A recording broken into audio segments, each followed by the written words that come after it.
रामजीरी देवगढ़ थाना पुलिस अवैध मादक पदार्थ वेचवा वाला विरुद्ध सख्त कार्रवाई करता लगा 3 एनडीपीएस और 2 आबकारी अधिनियम में प्रकरण दर्ज किया है।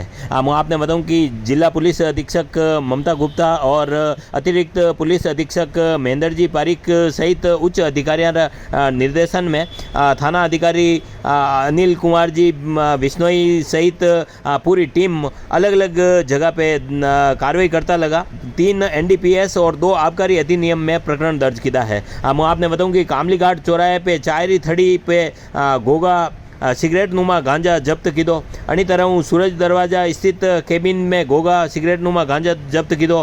भिलवाड़ा रोड सब्जी मंडी रा पास में ढाबा में गांजा जब्त किदो और कामली घाट चौराहे रा पास में अवैध शराब जब्त की दी और पाली रोड स्थित एक मकान में अवैध शराब रा भंडारण जब्त किदो है। एनडीपीएस एक्ट में गीसा सिंह कुलदीप और विजयदास उर्फ चीनू ने गिरफ्तार किया है। अनी तरह आबकारी अधिनियम में सूरजमल और किशन सिंह ने गिरफ्तार किया गया है।